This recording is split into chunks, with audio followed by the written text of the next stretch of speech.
All right, AP World History, key concept 5.4. We're in period 5, 1750 to 1900. I'm really excited to go over this with you. This is migrations. We're going to talk about the long distance and the short distance migrations that were happening.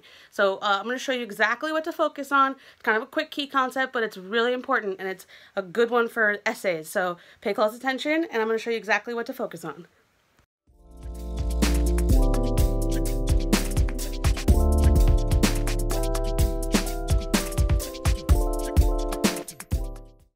Okay, and then the final key concept is all about migration. So because of the expansion and the contraction of empires, and because of industrialization, we're seeing a lot of movements of people across the world. So this is a really big part of this time period that, sometimes gets lost in some of these other really big concepts, but don't forget the movement of people.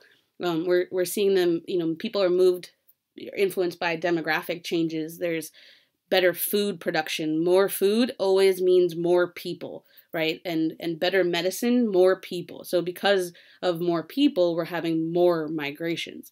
And then, of course, transportation. It's just easier to move around. We can get, across the world, not necessarily quickly in this time, but we can get there, and much more quickly than before.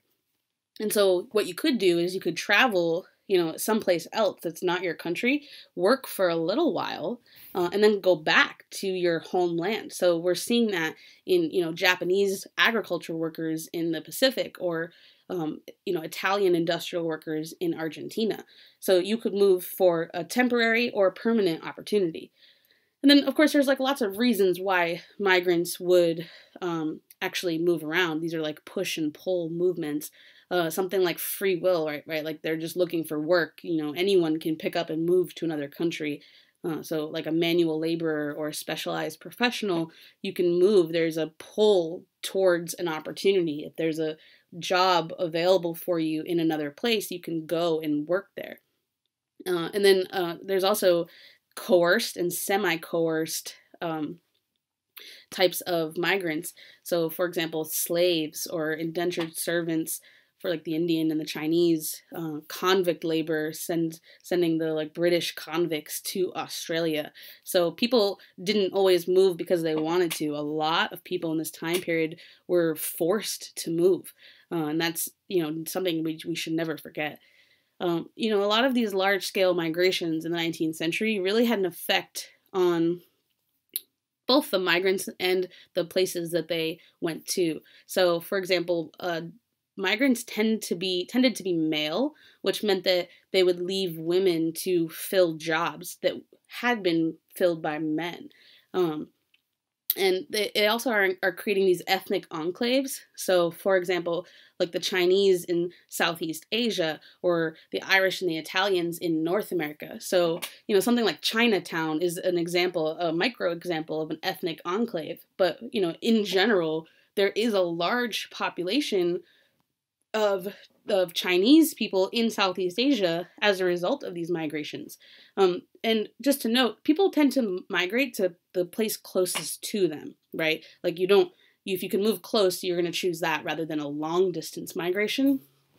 But it's creating these enclaves of people that are coming from the same cultures.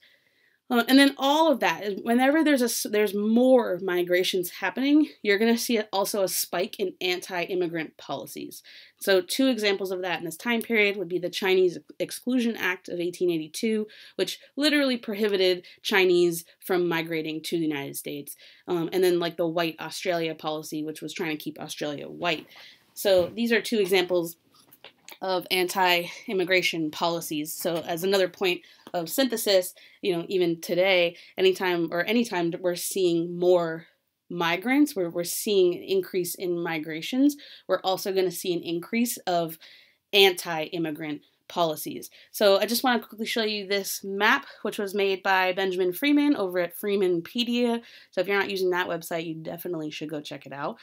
He does a good job of creating all these infographics of the time. And this in particular is showing you all the long distance migrations that are happening in this time period. Like, you can see Japanese moving from Japan to the western coast of the United States. A lot of movement is coming into the Americas in particular. But people are just kind of moving where there is work or where they're being forced to go. So if you wanted to check this one out, you can check it out at Freemanpedia. He's got some really good information about that. So just to wrap it up, this was how to study for AP World History Period 5. I know that a lot of times Period 5 can kind of seem like the time period of the, old, dead, ugly white guys. No offense.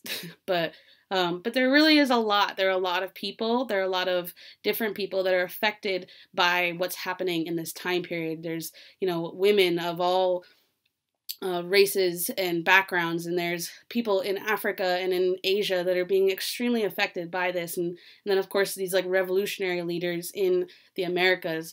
And so this time period is a very diverse one, and there are a lot of issues coming about because of the time period before, and then all of these things are going to have a huge impact on the 20th century, right? Like we're kind of seeing the buildup towards these global conflicts, but all of that is going to happen in the 20th century because that there is more global connections. The global economy is expanding in this time period, and people are really starting to question what their rights are and how broad that should expand. So while you're studying for Period 5, just make sure that you really stay focused on those key concepts and that you really look at more than just, some of the like major, like I said, some of those major figures that come up, and really look at bringing everyone's perspective. So good luck on your class test and good luck on the AP World exam.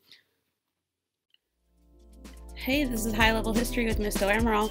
Be sure to subscribe for more AP World History videos.